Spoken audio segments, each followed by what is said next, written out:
بھائیوں، یہ ہماری خوش قسمتی ہے کہ ہم مسلمان ہیں، لیکن ذرا غور کیجئے کہ جس اسلام کا نور ہمیں گھر بیٹھے نصیب ہو گیا، ہمیں تو اسلام کے لیے، مسلمان ہونے کے لیے کسی تکلیف کی ضرورت نہیں پڑی نا، ہمیں تو پتھر نہیں مارے گئے، ہماری راہوں میں تو کانٹے نہیں بچھائے گئے، ہماری تو چیڑا پھاڑی نہیں کی گئی نا۔ لیکن ذرا غور کیجئے کہ جس اسلام کا نور ہمیں گھر بیٹھے نصیب ہو گیا، اس اسلام کو پھیلانے کے لیے ہمارے پیارے آقا علیہ الصلوۃ والسلام نے کتنی تکالیف اٹھائی۔ کفار بدتوار آپ کو بے حد ستاتے، آپ کی راہوں میں کانٹے بچھاتے، آپ کو گالیاں دیتے، آپ جب سجدے کی حالت میں ہوتے تو آپ پر اونٹ کی اوجھڑی ڈال دیتے، اور جب آپ کہیں تشریف لے جاتے تو آپ کے گلے میں چادر کا فندہ ڈال کر کے اس زور سے کھینچتے کہ آپ کی آنکھیں ابل آتی، باہر آ جایا کرتی تھی۔ جب ہمارے پیارے آقا علیہ الصلوۃ والسلام دعوت اسلام کے لیے، اسلام کی تبلیغ کے لیے، اسلام کا پرچار کرنے کے لیے طائف تشریف لے گئے تو کفار نہ ہنجار نے آپ کو گالیاں دی، آپ کا مذاق اڑایا، اور اسی پر بس نہیں کیا بلکہ آپ پر پتھراؤ کیا، اور اتنا پتھراؤ کیا کہ آپ کا پورے جسم نازنین لہو لہان ہو گیا، اور جب آپ بے قرار ہو کر کے بیٹھ جاتے تو اس وقت کے اوباش نوجوان آ کر کے آپ کو اٹھا دیتے، اور آپ جب دوبارہ چلنے لگتے تو آپ پر پتھراؤ کیا جاتا۔ لیکن ہمارے پیارے آقا علیہ الصلوۃ والسلام نے ہمت نہ ہاری اور مسلسل کوشش جاری رکھی، اور آج شجر اسلام پوری دنیا میں نظر آ رہا ہے۔ پوری دنیا میں کوئی ایسا ملک نہیں ہے جہاں پر مسلمان نہ ہو۔ یہ کس کی کوششیں ہیں؟ یہ ہمارے پیارے آقا علیہ الصلوۃ والسلام کی کوششیں ہیں، اور جس طرح ہمارے پیارے آقا علیہ الصلوۃ والسلام نے کوششیں کی، اسی طرح صحابہ اکرام نے، اولیاء اعظام نے کوششیں کی، انہوں نے اپنے ملکوں کو چھوڑا، دوسرے ملکوں کا سفر اختیار کیا۔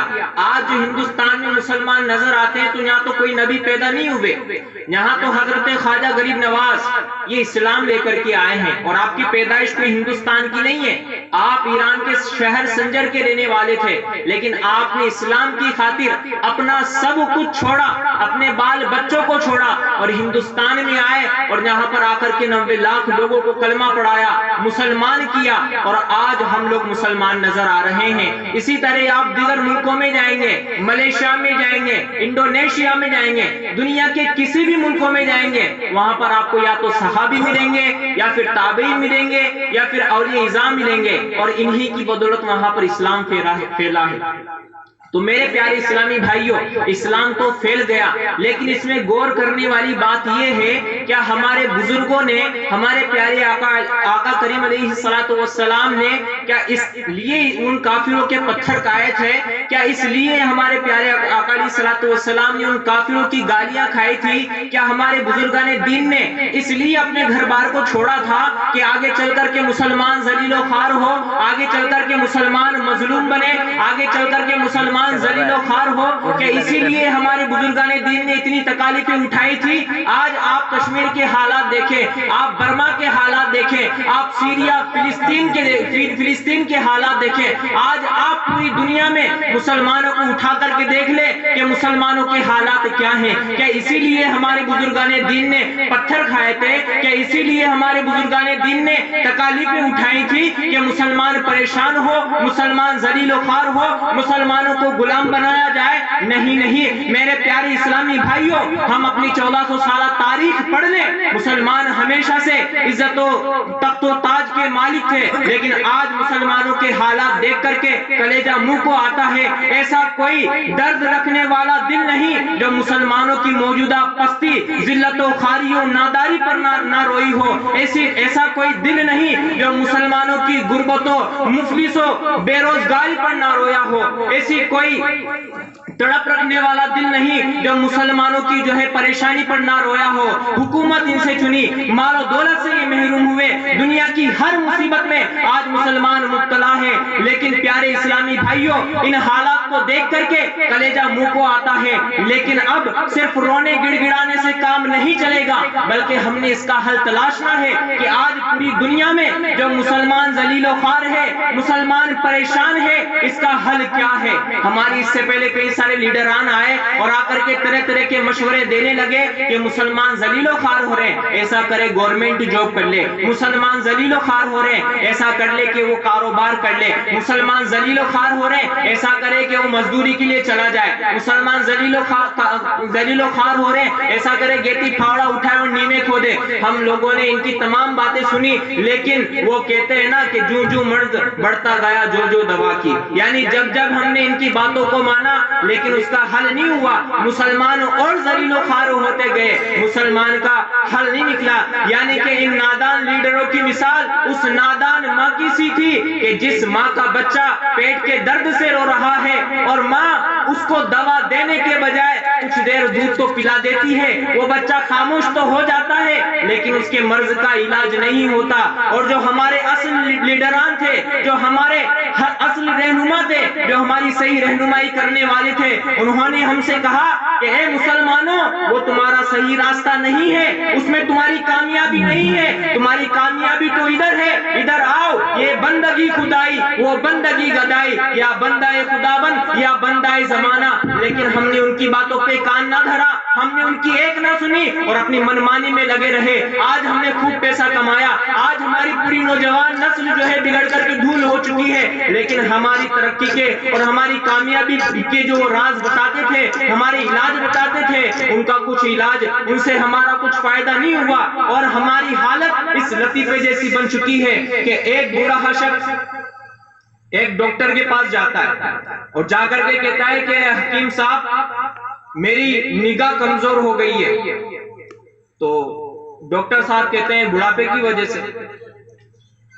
تو بوڑھا کہتا ہے کہ میرے پیروں میں بھی درد رہتا ہے۔ حکیم صاحب کہنے لگے بڑھاپے کی وجہ سے۔ اتنے میں بوڑھا کہتا ہے کہ میری کمر میں بھی درد رہتا ہے۔ تو حکیم صاحب کہنے لگے بڑھاپے کی وجہ سے۔ پھر وہ بوڑھا کہتا ہے کہ میری یادداشت بھی کمزور ہو گئی ہے۔ تو حکیم صاحب کہتے ہیں بڑھاپے کی وجہ سے۔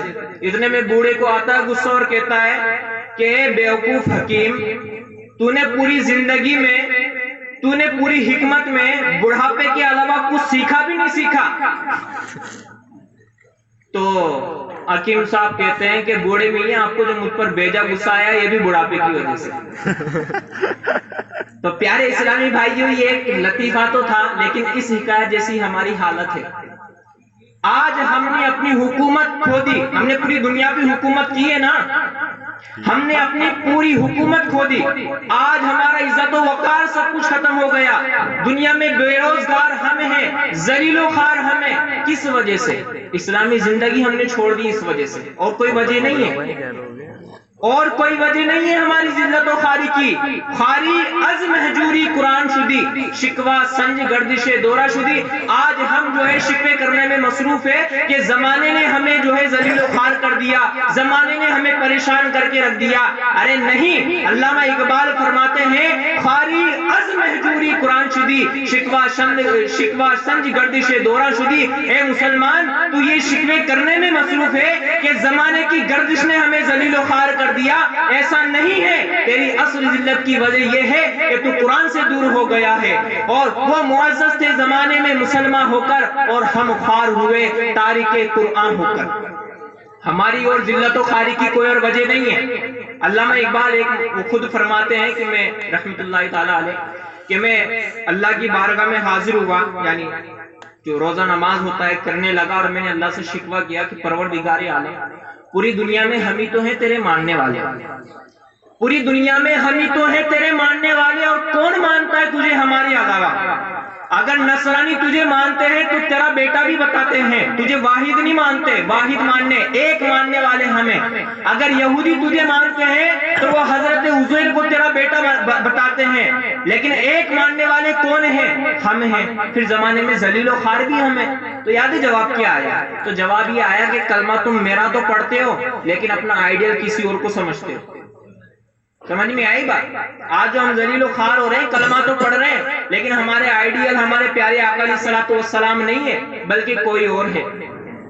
جب علامہ اقبال نے شکوہ کیا، میں شکوے کے کچھ اشعار پھر اس کے بعد انشاءاللہ اپنا بیان ختم کروں گا۔ شکوے کے کچھ اشعار آپ کو سناتا ہوں۔